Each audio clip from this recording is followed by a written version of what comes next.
یہ حکایت بت آپ نے شیئر کی ہے؟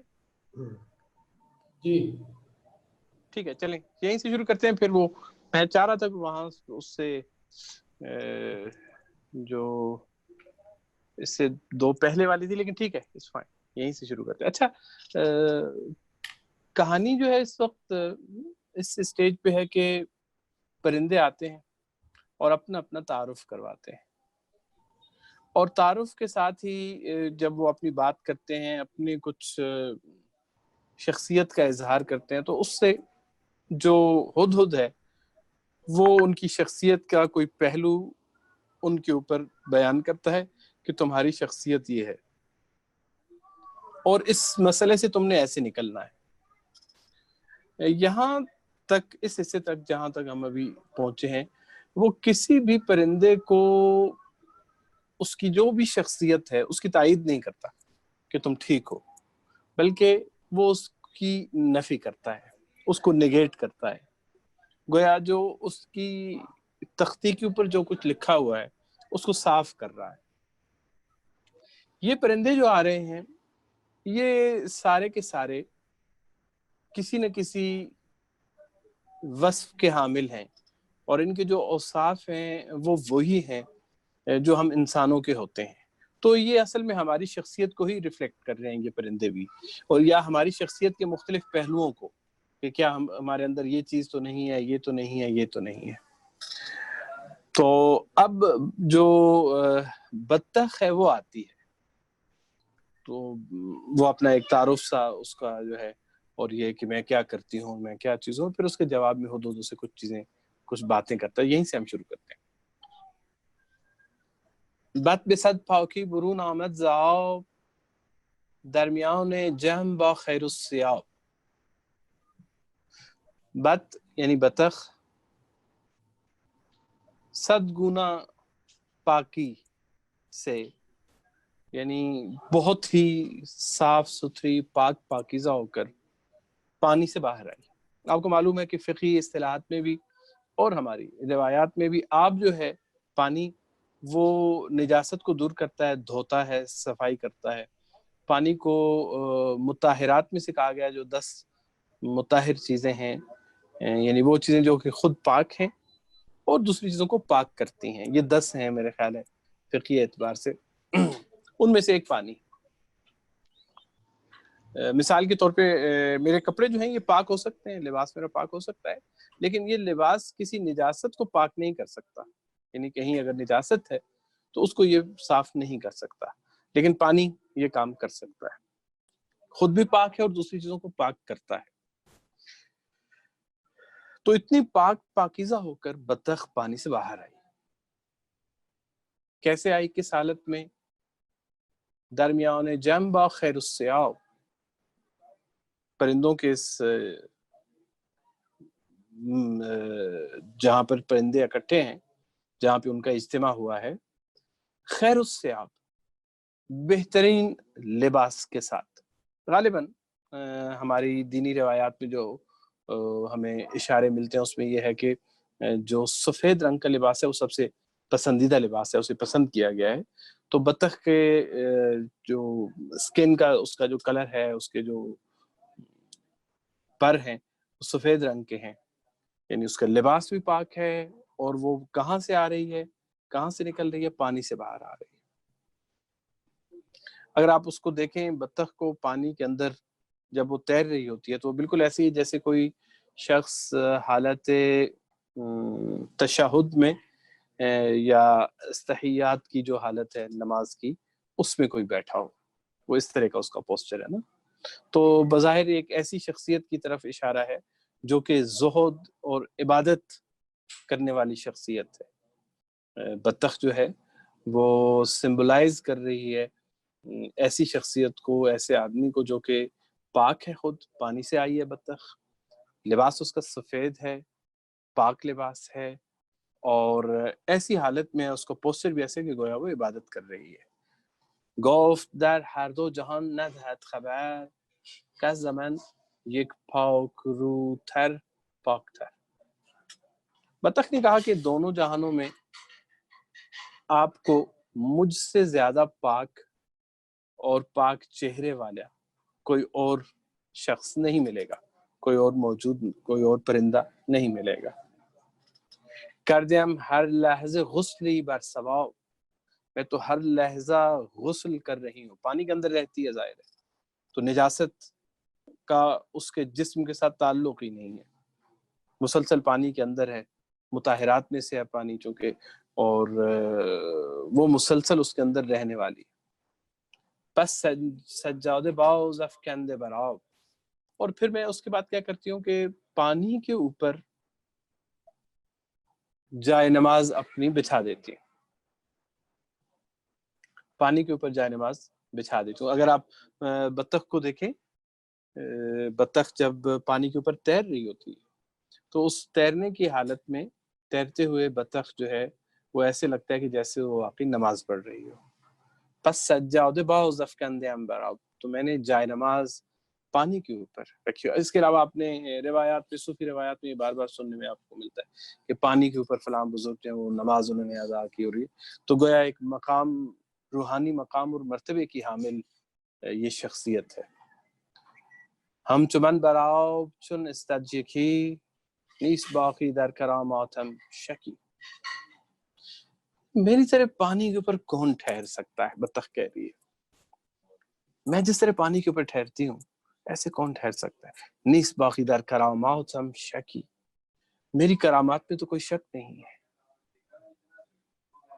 زاہد مرغان منم با رأی پاک، میں پرندوں کی زاہد ہوں۔ زہد جو سادہ وہ اس کے معنی کیے جاتے ہیں، زہد کا مطلب یہ ہے کہ دنیا کی جو لذتیں ہیں اس کو ترک کر دینا، یہ زہد ہے۔ ان سب کے ہر ایک کے اپنے اپنے معنی ہیں، زہد کیا ہے اور زاہد کون ہے، عابد کون ہے، متقی کون ہے، ان سب کی اپنی اپنی چونکہ تعریفیں ہیں۔ تو زاہد وہ ہے جو لذات سے، دنیا کی لذتوں سے دور ہے۔ زاہد مرغانم، میں پرندوں کی زاہد ہوں۔ زاہد مرغان منم با رأی پاک، اور میری جو سوچ ہے وہ بھی پاک ہے۔ دائمم ہم جامع و ہم جائے پاک، ہمیشہ میرا لباس بھی پاک ہے اور میں جس جگہ پر بیٹھتی ہوں وہ بھی پاک ہے۔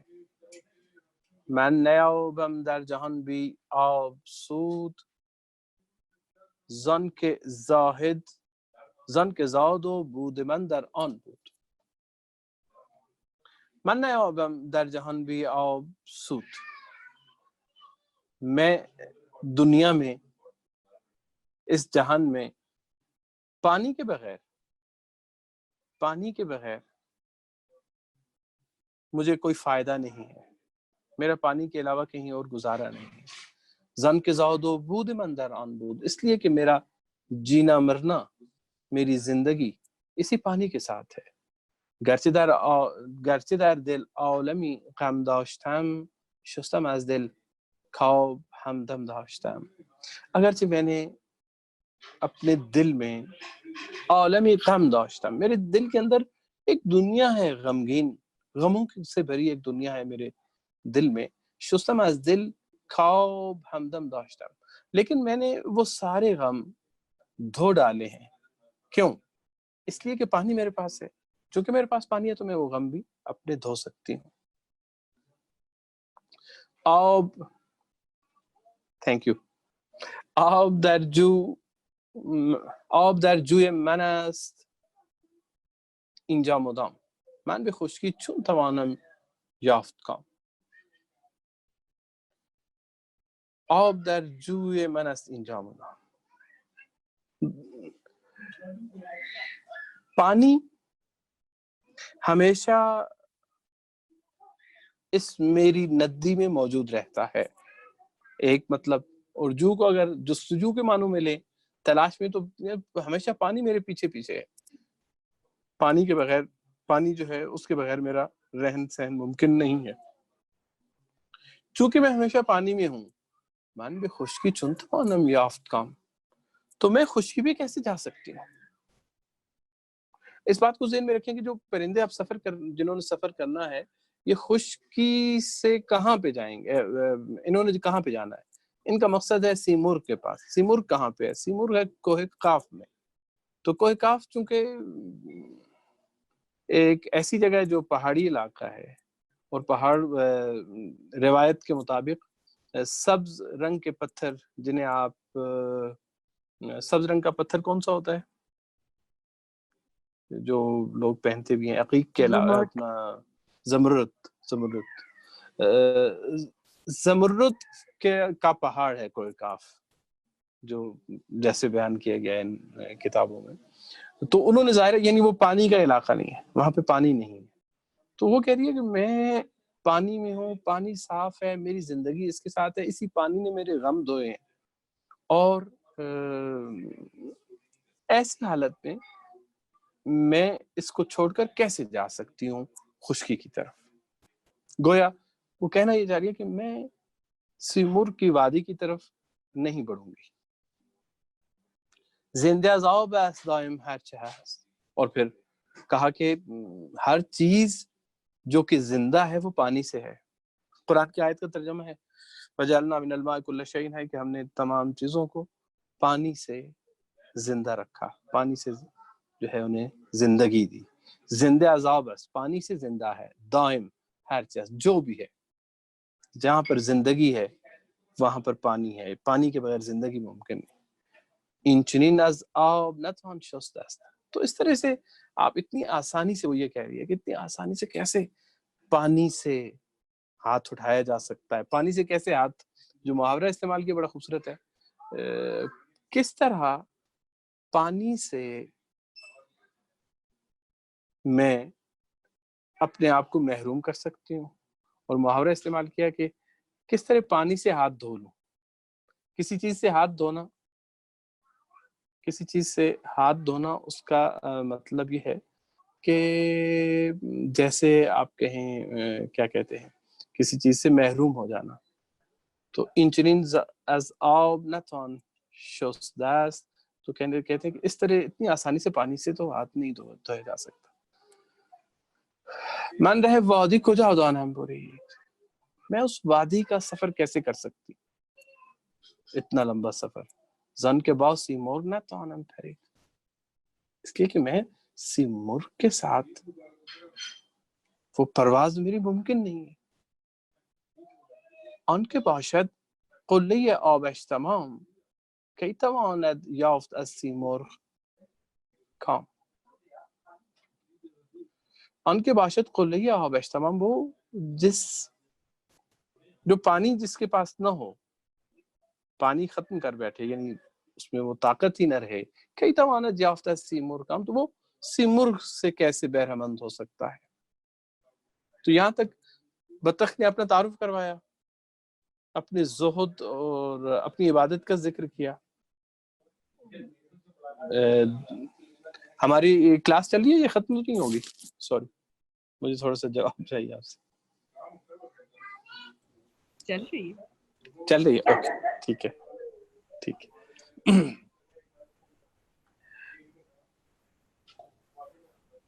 اچھا، یہاں تک اس نے اپنا تعارف کرایا، میں کون ہوں، میں عبادت گزار ہوں، نماز پڑھتی ہوں، عبادت کرتی ہوں، پاک ہوں، صاف ہوں، میرے سوچ اور جو میرے خیالات ہیں وہ پاک ہیں، اور میں نے اپنے دل کے غموں کو اسی پانی سے دھویا ہے۔ تو اور پھر ایک اس پانی کو چھوڑ کے، چونکہ میرے پاس زندگی کا کوئی اور تصور نہیں ہے، تو یہ کیسے ممکن ہے کہ میں دوبارہ سے اپنے اس کو چھوڑ کر کسی اور زندگی کے بارے میں سوچوں؟ تو کہتے ہیں کہ ہمارا اور سیمور کا شاید جوڑ نہیں ہے، بات نہیں بنتی۔ ان کے باشد قلی آبش تمام کی تواند یافتہ ہے سیمور کام، یہ تو ہو گیا۔ اب یہاں پہ ہدہد آتا ہے اور وہ جواب دیتا ہے۔ هدهدش گفت ای به آبی خوش شده، گرد جانت آب چون آتش شده، کہا کہ اے وہ شخص، اے وہ پرندے جو کہ پانی پہ خوش ہو گئے ہو، پانی پہ اکتفا کر لیا، جس نے اپنے آپ کو پانی سے ہی مطمئن کر لیا اور اس سے آگے نہیں جانا چاہتے. گرد جاؤنت آب چون آتش شده، تیرے وجود پہ یہ پانی آگ بن چکا ہے تو پانی اور آگ دونوں متضاد چیزیں ہیں. تو اسے ہدہد آ کے کہتا ہے کہ یہ پانی جس پہ تم اتنا فخر کر رہی ہو، اتنا اترا رہی ہو، اپنی زندگی جس سے تم اتنی خوش ہو، یہ پانی نہیں، یہ تو آگ ہے جو تمہیں جلا رہا ہے. درمیان آب خوش خوابت ببو، تم اس پانی میں ہی سو گئی ہو، غفلت کی نیند سو گئی ہو. قطرے آب آمد و آبت ببرد، پانی کا ایک قطرہ آیا اور اس نے تیرا مقام اور تیرا مرتبہ تجھ سے چھین لیا. محاورہ استعمال کیا آب بردن. آب بردن یعنی آبرو کسی کی، آب روح چہرہ ہے اور آب پانی ہے. آبرو عزت جو کہا جاتا ہے، چہرے کا پانی لفظی مطلب ہے، اور مراد اس سے جو ہے وہ ہماری عزت اور ناموس ہے. تو گویا کہ اس نے کہا کہ یہ پانی تو تیری عزت بہا کے لے گیا، تیری حیثیت کو اس نے ختم کر دیا. آب هست از بهر هر ناشسته رو، گر تو بس ناشسته روی آب جوی.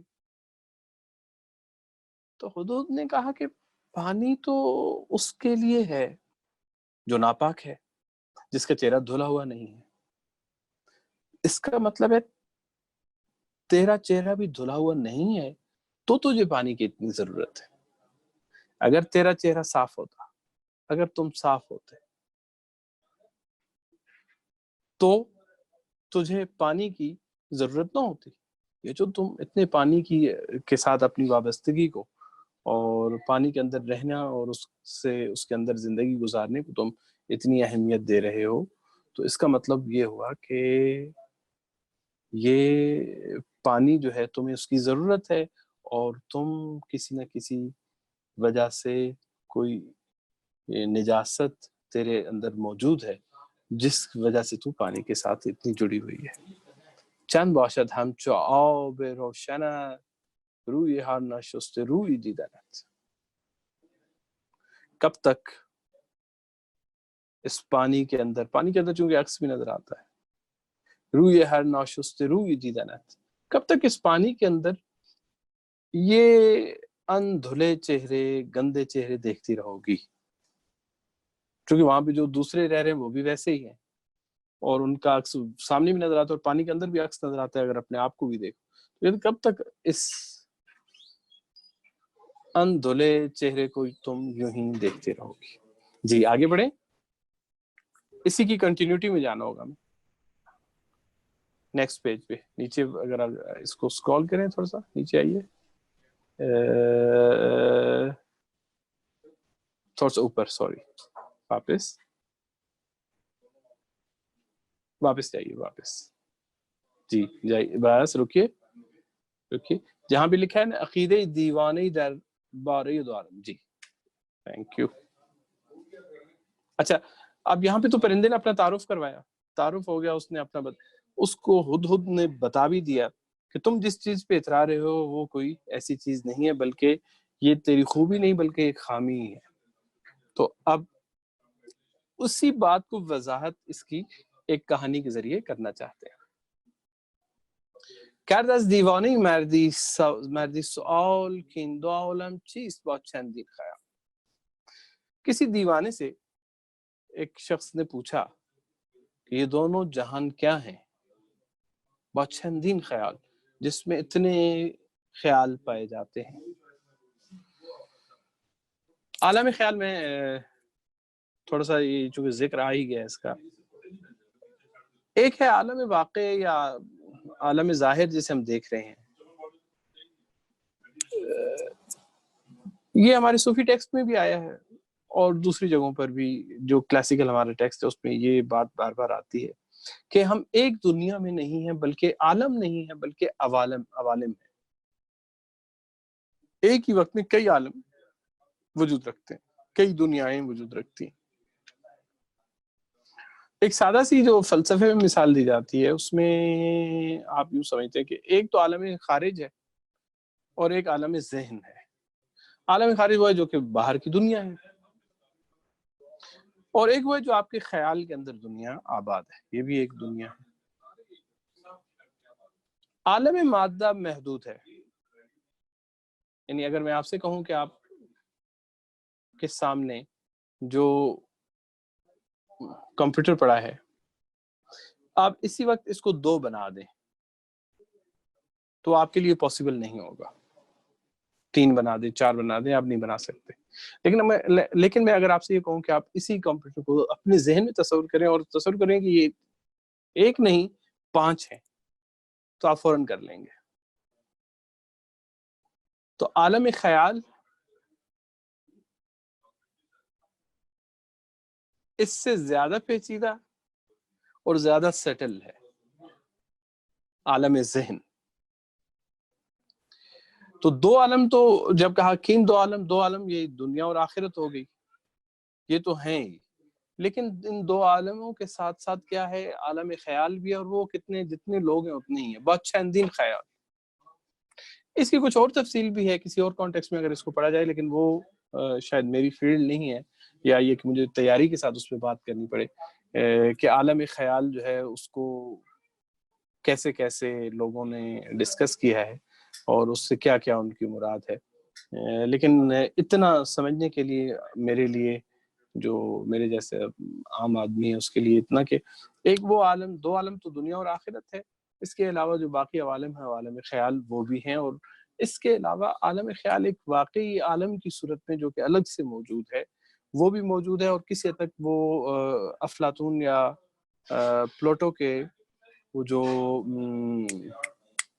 اس کا نظریہ ہے فارمز والا وہ اس سے جڑتا ہے. بات لمبی ہو جائے گی. جو کہتے دیوانے مردی سوال، کسی دیوانے سے کسی شخص نے سوال کیا کن 2 عالم، یہ 2 عالم کیا ہیں؟ وہ چندین خیال، اتنے خیالات کے ساتھ یہ 2 جہان کیا ہیں؟ گفت کن ہر 2 جہان، گفت کن هر 2 جهان بالا و پست، قطره آب است نه نیست و نه هست. کہا کہ ہر 2 جہان بالا و پست، کہا کہ یہ دونوں جہان اوپر اور نیچے، یہ جو دونوں جہان ہیں ان کی حیثیت کیا ہے؟ قطرہ آب است نہ نیست و نہ ہست، پانی کے قطرے کی طرح ہیں یہ دونوں جہان، نہ نیست ہے نہ ہست، نہ وجود رکھتے ہیں، ہست و نیست آگے میں، اور نہ ہی عدم. جن کو تم سمجھ رہے ہو ہمارے نزدیک جو زندگی کا تصور ہے وہ یہی دنیا ہے اور جو کچھ ہے، اور یا یہ ہے یا آخرت ہے. کہتے ہیں کہ یہ دونوں جہان نہ ہیں نہ نہیں ہیں، ان کا ہونا اور نہ ہونا کوئی معنی نہیں رکھتا، چونکہ یہ بذات وجود نہیں رکھتے، بالعرض وجود رکھتے ہیں. یہ خود سے وجود نہیں رکھتے، کسی چیز کی وجہ سے ہیں، بائی ایکسیڈنٹ ہیں یا ایکسٹینشن ہے کسی چیز کی. یہ خود سے ذاتی طور پہ وجود ہی نہیں، اصل وجود کچھ اور ہے، اصل وجود کچھ اور ہے. قطرہ آب است، یہ تو پانی کا قطرہ ہے جسے تم واقعیت سمجھ رہے ہو. نہ نیست و نہ هست، گشت از اول قطرہ آب آشکار، قطرہ آب آشکار، قطرہ آب است بہت چندین نگاہ. کہتے اول کیا ہوا، پانی کا ایک قطرہ ظاہر ہوا، اور پانی کا قطرہ ہی ہے جس کے اتنے نقش و نگار تمہیں نظر آ رہے ہیں، لیکن یہ ہے پانی کا قطرہ. ہر نگاری کان بود بر روی آب، گر ہمیں زاہن بود گردد خراب. کیا خوبصورت شعر ہے نا. کہتے ہیں کہ پانی کے اوپر آپ جو بھی ڈیزائن بنا لیں، جو بھی نقش بنا لیں، جو بھی تصویر بنا لیں، پانی کے اوپر اس کی کیا حیثیت ہے؟ پانی کے اوپر اگر آپ فرض کیجئے کہ سمندر ہے، یا اس کے آپ کہتے ہیں کہ یہ کہہ رہے ہیں شعر، یہ کہہ رہے ہیں کہ لوہے سے اتنی مضبوط چیز ہے، اس سے کوئی نقش بنائیں وہ کتنی دیر ٹھہرے گی؟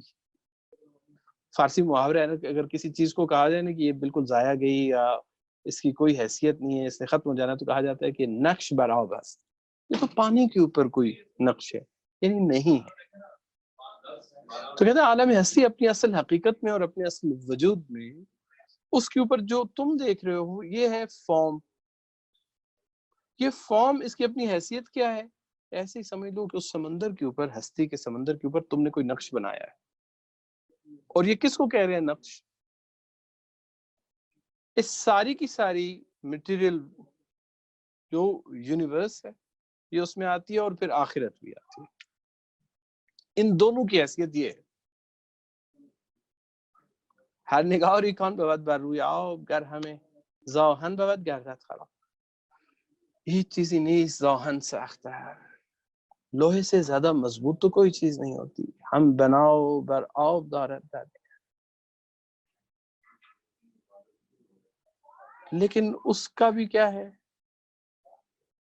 اس کی بھی جو مقام ہے وہ کہاں کیا ہے، وہ پانی ہے، پانی سے بنتا ہے۔ اب یہ پرانے زمانے کی جو کیمسٹری ان کی جو بھی تھی اس کی بنیاد کے اوپر، ہر شراب بنیاد بر آبی بغیر،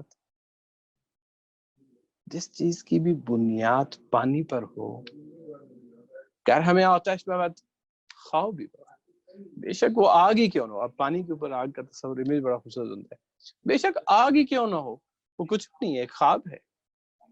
پانی کے اوپر بنیاد ہے اگر کسی چیز کی، تو پانی تو خود ناپائیدار ہے، اس کے اوپر کوئی چیز کھڑی نہیں کی جا سکتی، تو خود سوچ لو کہ وہ کیا ہو، اس کی حیثیت کیا ہے۔ تو یہ جہان دونوں کے دونوں پانی کے اوپر بیٹھے ہیں۔ کس ندید است آب ہرگز فائدہ، کسی نے دیکھا کہ پانی پائیدار ہو، مضبوط ہو۔ کئی بود بی آب کئی بود بی آب بنیاد استوا، اور ایسی بنیاد کیسے مضبوط ہو سکتی ہے؟ کئی بود بی آب بنیاد استوا، یہ بی ہے یا بے بھی ہو سکتا ہے کہ پانی کی بنیاد کے ساتھ کیسے وہ کوئی چیز مضبوط ہو سکتی ہے۔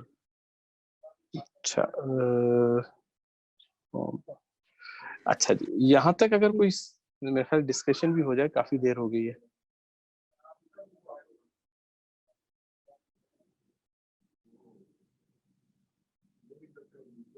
کوئی دوستوں میں سے کوئی سوال کرنا چاہیں؟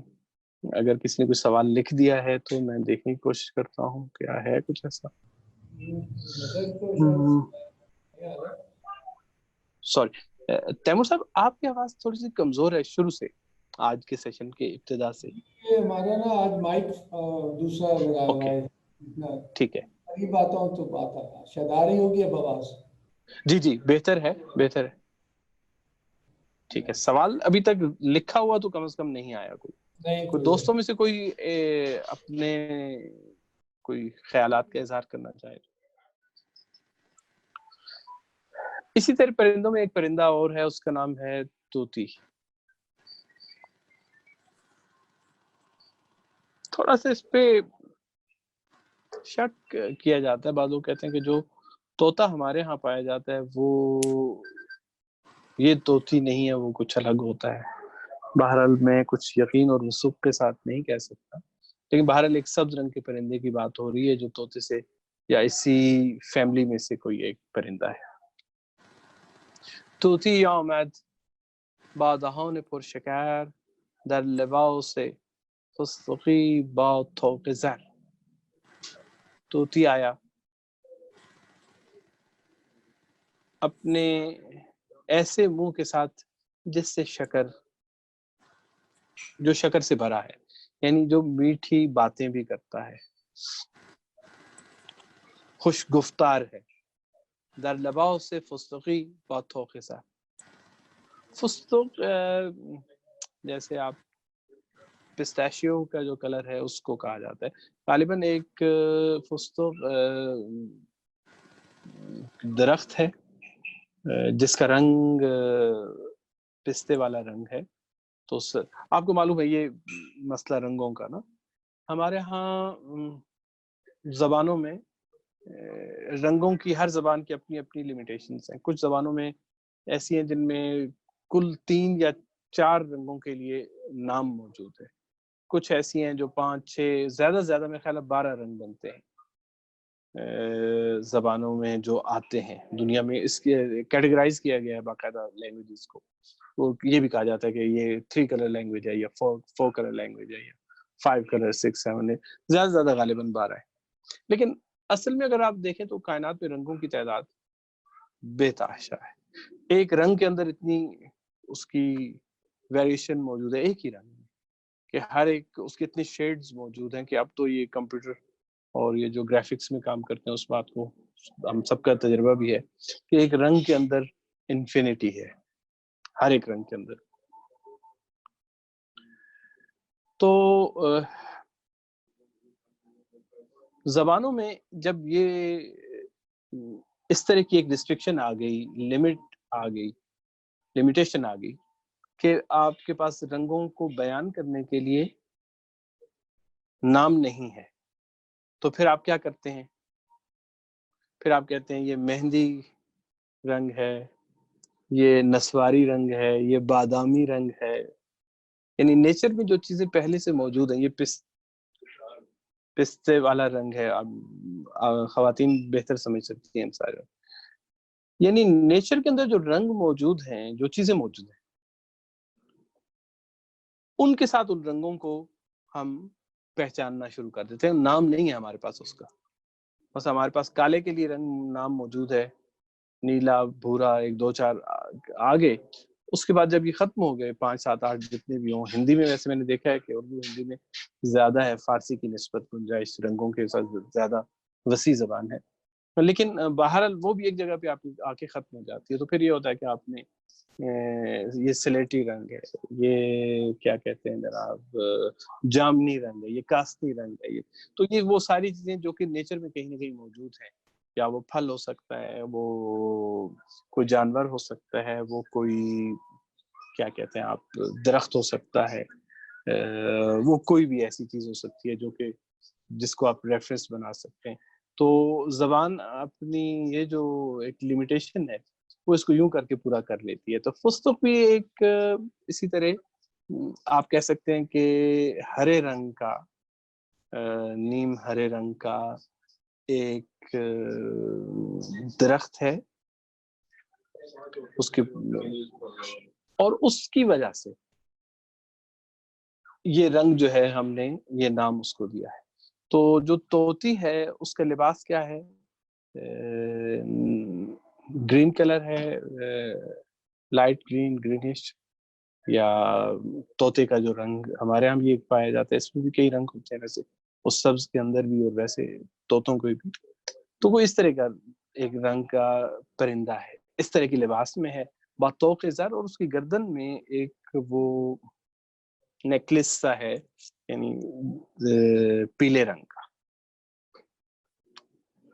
پشه گشته باشی از فرو، ہر کجا سرسبزی از فرو. اتنا باشکو، اتنا روب والا یہ پرندہ ہے کہ اس کی شان و شوکت کو دیکھ کر جو دیکھے اسے وہ مچھر بن جاتا ہے. اس کی حیثیت ایسی ہے جیسے کوئی معمولی سا کوئی حشرہ ہے، معمولی سا کوئی کیڑا مکوڑا اس کے مقابلے. ہر کجا سرسبزی از فرو، جہاں پہ بھی دنیا میں سبزہ دیکھو اسی کے پر سے گویا یہ رنگ اسی سے لیا گیا. در سخن گفتن شکر ریز آمده، اور کیا خوبصورت گفتگو کرتا ہے، جیسے کہ اس جب وہ بات کرتا ہے تو جیسے اس سے اتنی میٹھی بات کرتا ہے کہ جیسے شکر اس کے منہ سے گر رہی ہے. در شکر خوردن پگه خیز آمده، اور شکر کھانے میں یعنی گفتگو میں پگہ خیز آمده، پگہ کہتے ہیں صبح کا وقت، صبح صادق، اس وقت یہ اٹھتا ہے اور اس وقت یہ بولنا شروع کرتا ہے. گفت هر سنگین دل و هر هیچ کس چون منی را آهنین سازد قفس. پرندہ یہ بول رہا ہے، طوطی بولا ہے، کہتا ہے کیا، جو بھی ظالم ہے، جو بھی پتھر دل ہے، اور وہ جس کی اپنی کوئی حیثیت نہیں ہے، وہ مجھ جیسے پرندے کو پنجرے میں لوہے کے بند کر دیتا ہے. من در این زندان آهن مانده باز، زارزوی آب خضرم در گداز. میں اس زندان میں، اس پنجرے میں اس امید کے ساتھ بیٹھا ہوں، لوہے کے اس پنجرے میں، کہ کبھی مجھے آب خضر ملے، اور اس پانی کو پانے کے لیے جو حضرت خضر کے ہاتھوں سے وہ پانی جو انہیں ملا اور انہیں ہمیشہ کی زندگی عطا ہوئی، اس آرزو میں میں مسلسل سوز اور گداس میں. تھوڑا سا اسکرول کیجیے گا ایسے کائنڈلی ٹیکسٹ کو.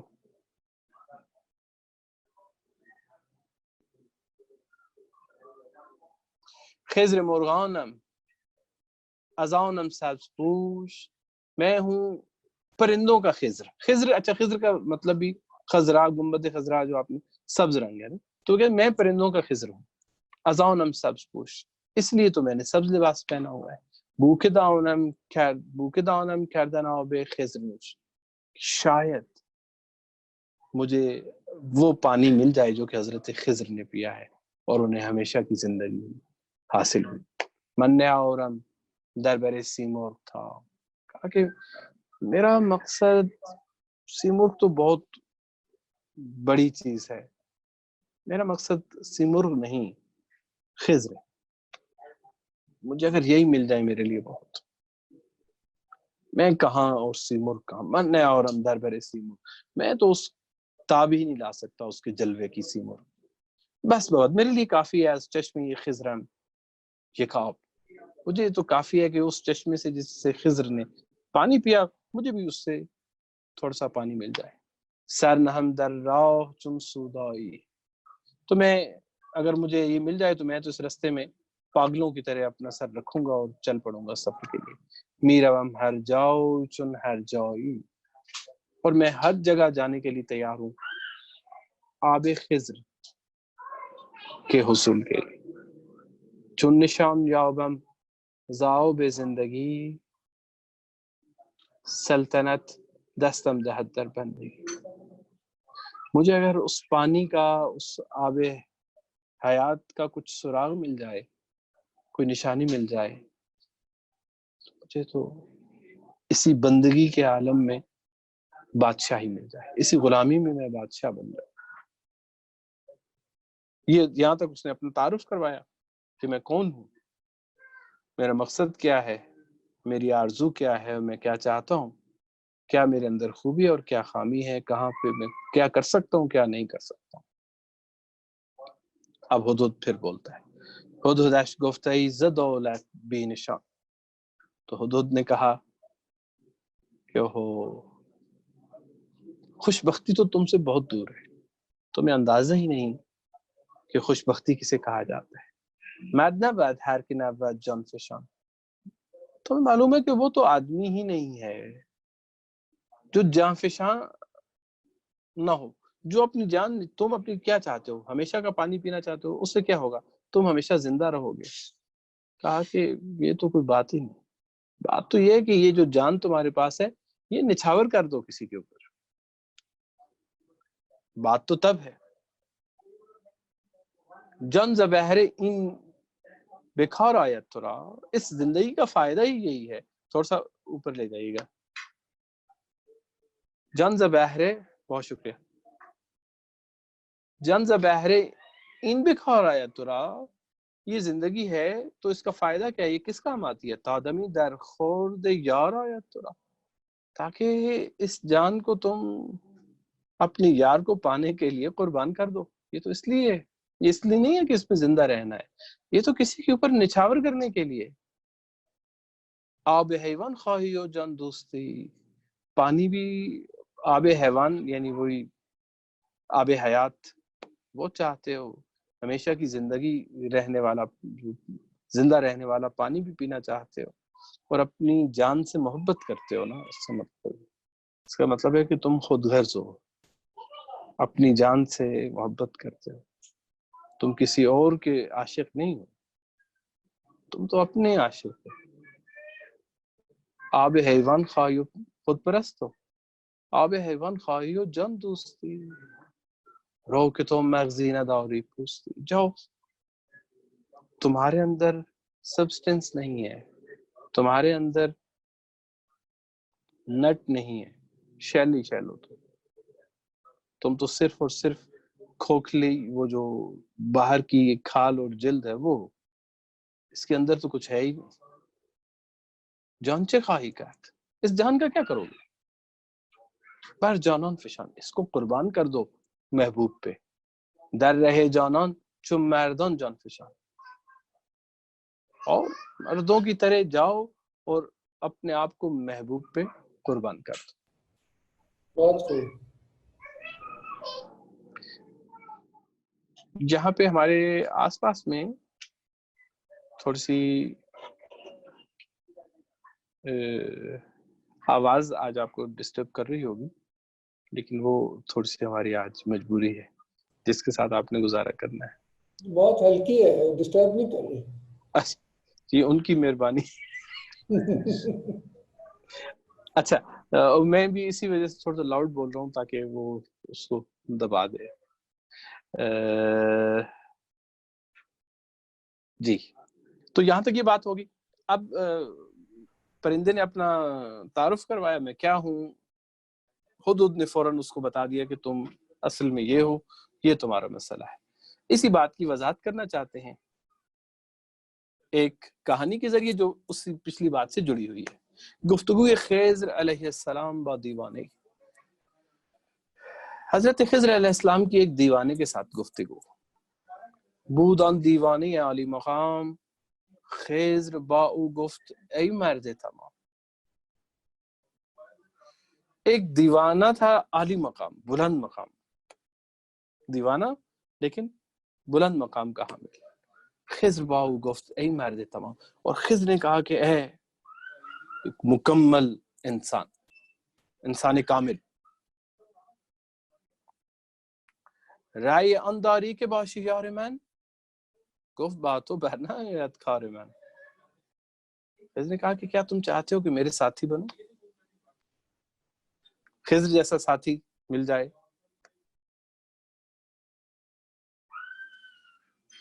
اے ذوق کسی ہمدم دیرینہ سے ملنا کیا ہے، بہتر ہے ملاقات مسیحا و خضر سے۔ رائے انداری کے باشی یار من، کیا تم چاہتے ہو کہ تم میرے ساتھی بن جاؤ؟ گفت باتو بھرنا یادکار من۔ دیوانے نے کہا کہ تیرے ساتھ میرا جوڑ نہیں ہے، میرا مسئلہ تم حل نہیں کر سکتے۔ خضر کو کہہ رہا، کون کہہ رہا ہے؟ دیوانہ کہہ رہا، زن کے خوردی آب حیوان چند رہا، تابع مانا جان تو دیر گاہ۔ اس لیے کہ تم نے تو پی لیا ہے وہ ہمیشہ زندہ رہنے والا پانی، جو ہمیشہ زندہ رکھے گا تجھے۔ تم نے کیوں پیا ہے وہ پانی؟ اس لیے کہ تم ہمیشہ زندہ رہو، تمہاری جان جو ہے وہ زیادہ عرصے تک، دیر تک رہے۔ من در آنم تا بگویم ترک جان، میں تو یہ چاہتا ہوں کہ کوئی مجھے موقع ملے اور بہانہ ملے اور میں اپنی جان قربان کر دوں۔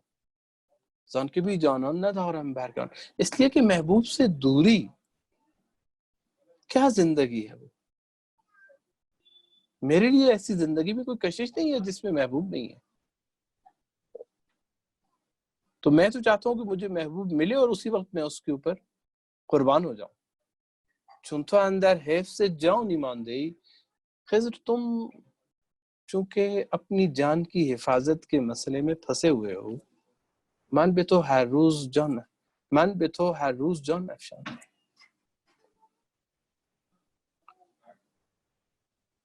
تو میں ہر روز جان چھڑکنے کے لیے تیار ہوں۔ بہترین باشد کہ چون مرغان زدام، دور بھی باشیم از ہم و سلام۔ بہتر یہی ہے کہ بالکل ایسے جیسے پرندے جال سے دور رہتے ہیں، بہتران باشد بہتر یہی ہوگا کہ چون مرغان زدام، جیسے پرندے جال سے بچتے ہیں، دور می باشیم از ہم والسلام، ہم بھی ایک دوسرے سے اسی طرح دور ہو جائیں. یعنی دنیا حضرت خضر سے ملاقات کرنے کے لیے تڑپ رہی ہے، اور جو دیوانہ ہے یہ کہتا ہے میں تو چاہتا ہوں کہ میں اپنے محبوب کے پاس جاؤں. تم وہ جو ہمیشہ رہنا چاہتے ہو، میں وہ ہوں جو اپنے آپ کو نچھاور کرنا چاہتا ہوں. کیا تعلق؟ یہ تو ایسے ہی ہے. آپ کو معلوم ہے کہ صوفی ٹیکسٹ میں بہت ساری جگہوں پہ جسم اور روح کے تعلق کو پنجرے اور پرندے کے یا جال اور پرندے کے تعلق سے بھی ظاہر کیا گیا ہے کہ یہ جسم جو ہے یہ ایسے ہی جیسے جال ہے جس میں ہماری روح اندر بند کر دی گئی ہے اور اس نے محدود کر دیا ہے. تو آزاد وہ ہے جو اس کو توڑ کے نکل جائے گا. اس میں مولانا کی بڑی خوبصورت نظم ہے،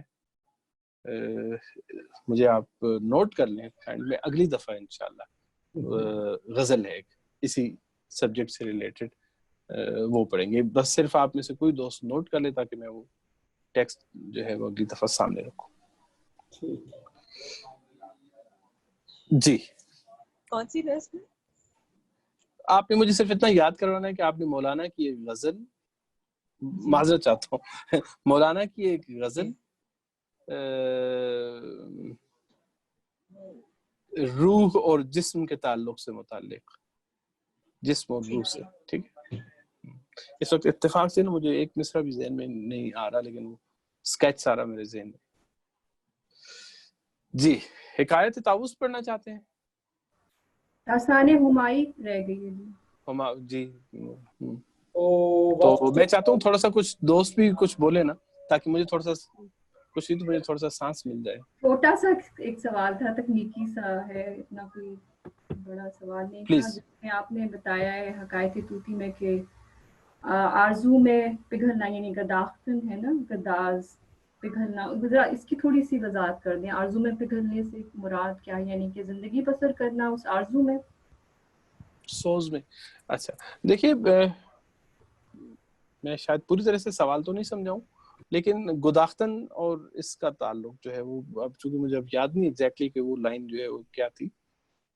گداختن پگھلنا ہے، گداز اسی سے ہے. سوز و گداز بھی آپ نے سنا. سوز گرمی ہے، جلن ہے سوز، اور گداز یہ ہے کہ اس سے جو میلٹ ہو جاتی ہے، جو چیز نرم ہو جاتی ہے اور پگھل جاتی ہے.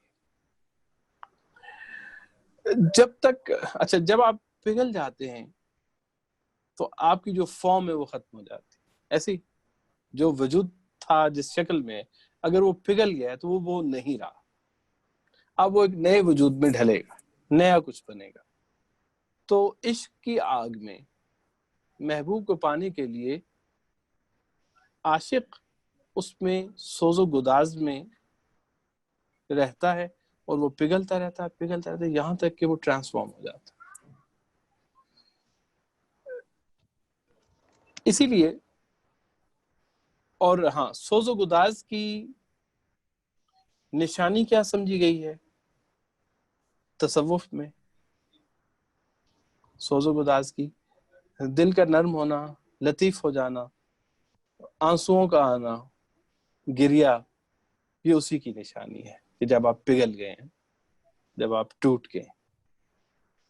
تو یہ وقت ہے، مطلب یہ رستہ ہے ٹرانسفارمیشن کا. اتفاق سے شیخ بو علی سینا نے جو ان کی کتاب ہے اشارات و تنبیہات، جہاں پہ تصوف کا چیپٹر آتا ہے تو وہاں پہ ایک بڑی دلچسپ بات لکھتے ہیں. کہتے ہیں کہ روح کو لطیف بنانے کے لیے، روح کو نرم بنانے کے لیے ضروری ہے کہ عارف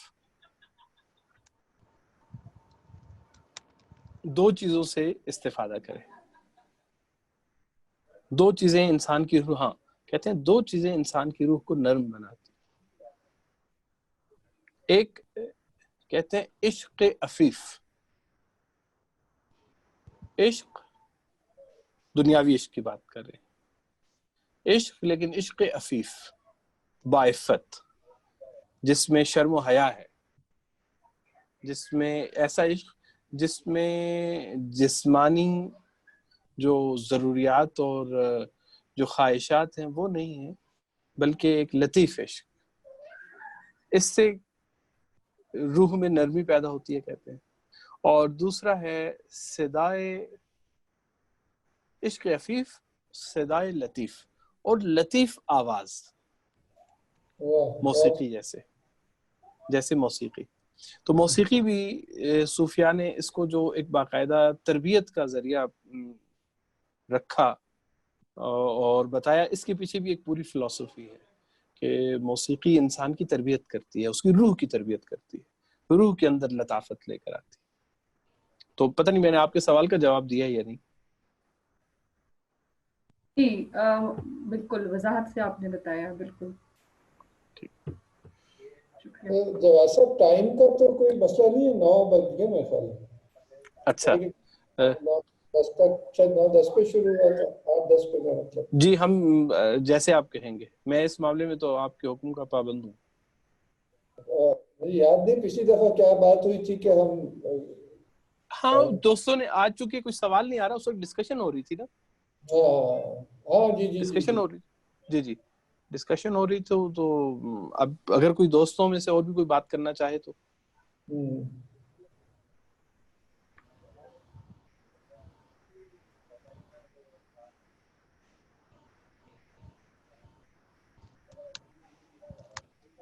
ہاں اگر کوئی اپنے کچھ اس سے جو سیکھنے کو ملا یا جو اس میں نکات ان کو لگا کہ اہم ہے، اگر کوئی ہاں چونکہ وہ تھوڑا سا ایک مجھے یہ احساس ہو کہ سامنے میں کچھ لوگوں سے بات کر رہا ہوں. آپ بات کر رہے تھے کہ بہت محدود لفظ موجود ہیں رنگوں کے بارے میں، لیکن اس جگہ پر تو ایک خضر بھی استعمال ہوا، فستق بھی استعمال ہوا، سبز بھی استعمال ہوا. تو میرے خیال میں وہ ایک رنگ کے 3 لفظ وہاں پہ استعمال ہوئے، تو وہ مجھے بہت انٹرسٹنگ لگا. پہلے میں نے کبھی اس طرح دیکھا نہیں. ہاں وہ تھوڑا سا جو میرا پوائنٹ تھا وہ کیا تھا، پوائنٹ یہ ہے کہ کچھ تو نام ہیں جو کہ نام ہیں رنگوں کے، اور ان رنگوں سے آپ دوسری چیزوں کو پہچانتے ہیں. یہ ایک کیس ہے.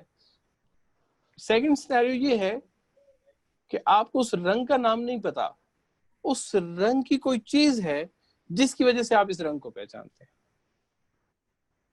تو صرف رنگ کا نام وہ بہرحال تمام زبانوں میں محدود ہیں اور ہر زبان میں مختلف. مثال کے طور پہ آپ میں سے اگر کوئی پشتو جانتے ہیں تو ان کو معلوم ہوگا کہ پشتو میں نیلے اور سبز ہرے دونوں کے لیے ایک لفظ استعمال ہوتا ہے، شینا یا اس طرح کا لفظ ہے.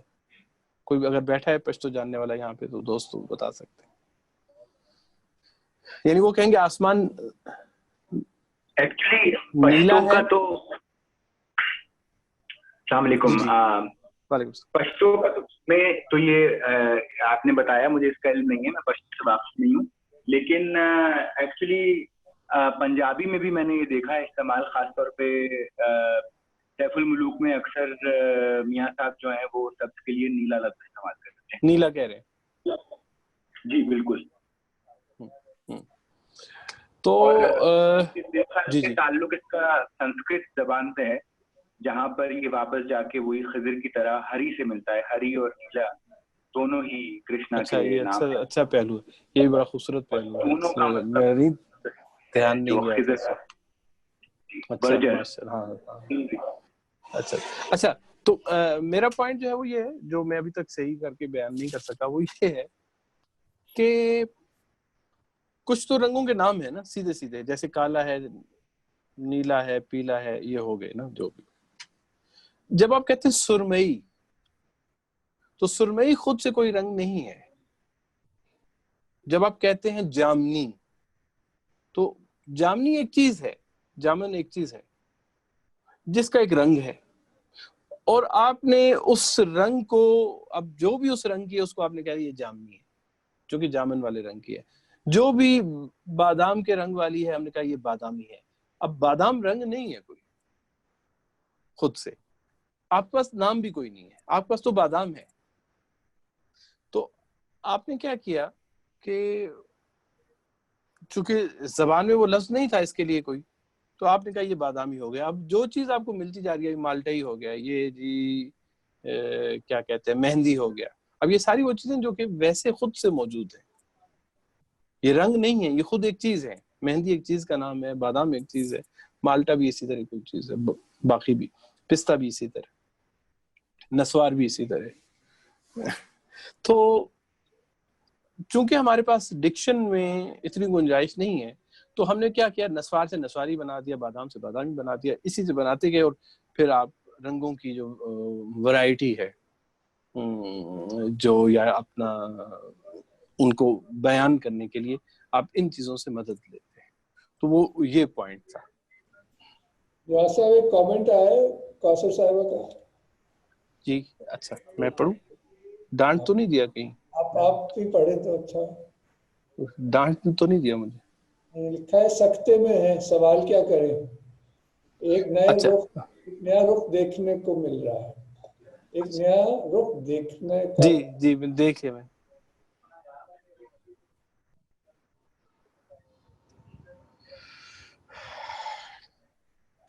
جی یہ حکایت بت میں یہ بطخ کے پیچھے کیا معنی مطلب چھپا ہوا ہے جو بطخ کو سمبلائز کر رہے ہیں؟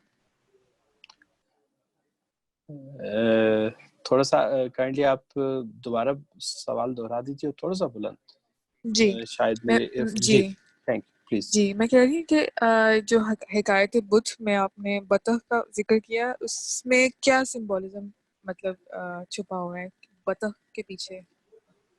بطخ سفید رنگ اور سفید پانی میں رہتی ہے، سفید لباس ہے اس کا، اس کی حالت ایسے ہے کہ جیسے ہر وقت وہ عبادت کر رہی ہے. تو ایک زاہد کی وہ اصل میں اس کو سمبلائز کر رہی ہے. وہ زاہد جو اپنی عبادت پہ، اپنی پاکی پہ، اپنی ظاہری پاکی کے اوپر، حتیٰ کہتے ہیں میں نے اپنے دل میں بھی کچھ درد دھو لیے ہیں، جو اس کے اوپر راضی ہو کے بیٹھا ہوا ہے، اس کے اندر عبادت کر رہا ہے، وہ زہد ہے، پاک بھی ہے، صاف بھی ہے، لیکن جو محبوب کا عشق ہے وہ نہیں آیا، وہ اسے بے قرار نہیں کر رہا کہ اس سے ملاقات کے لیے جائے. تو وہ پھر اسے بتاتا ہے کہ تم اصل مقصد سے اپنے دور ہو. ٹھیک ہے تم نیک ہو، تمہارا لباس صاف ہے، ہر وقت تم عبادت کی حالت میں ہو، لیکن تم اسی پہ راضی ہو گئے. صوفی لٹریچر میں ایک چیز ملتی ہے، کہا جاتا ہے کہ جو حجاب ہیں، پردے ہیں، کچھ تو ظلمانی ہیں تو کچھ نورانی ہیں. ظلمانی حجاب ہیں جو گناہ کی وجہ سے آتے ہیں، کوتاہیوں کی وجہ سے آتے ہیں. حجاب پردہ ہے، یعنی خدا کے اور انسان کے بیچ جو پردے ہیں وہ کئی قسم کے ہیں. کچھ تو یہ ہیں جو کہ ظلمانی ہیں، یعنی گناہوں کے نتیجے میں جو حجاب آ جاتے ہیں. کچھ نورانی حجاب ہیں، یعنی عبادت آپ کے آڑے آ رہی ہے کہ آپ اپنے خدا سے دور ہو رہے ہیں. جنت کی خواہش، لذتوں کی طلب وغیرہ وغیرہ، کئی بھی ہو سکتے ہیں، جنت کی لذتوں کی طلب یا اس طرح. تو اس کو بھی وہ باقاعدہ بیان کرتے ہیں کہ یہ خود ایک رکاوٹ. محبوب کے علاوہ جو کچھ بھی ہے وہ حجاب ہے اور وہ رکاوٹ ہے، وہ غیر ہے. تو ایک ایسے شخص کو وہ بیان کرنا چاہتے ہیں بطخ کی روح، جو عبادت کرتا ہے، اپنی پوری ذمہ داری ادا کر رہا ہے، مکمل ہر وقت عبادت کر رہا ہے، لیکن وہ اسی کے اوپر راضی ہو کے بیٹھا ہوا ہے، اور اس کا خیال ہے کہ وہ بالکل ٹھیک ہے اور اسے کسی اور چیز کی ضرورت نہیں ہے.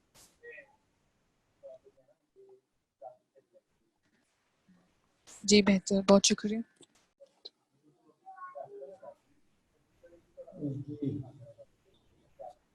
غیر سے اسی طرح ایک آدھ ہم سوال لے لیتے ہیں پھر، کیونکہ وقت پورا ہو گیا تو ٹھیک ہے. یہ اچھا رہے گا.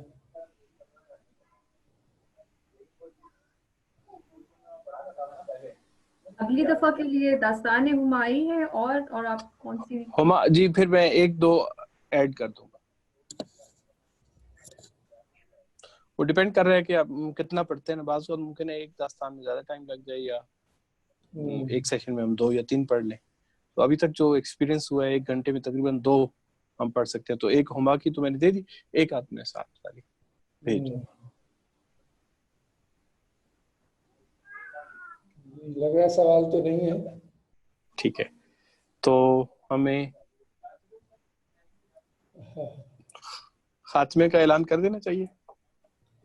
اختتام. ہاں جی, میرے خیال سے آج کی نشست اگر آپ چلیے ٹھیک ہے, بہت شکریہ. بہت بہت شکریہ. اور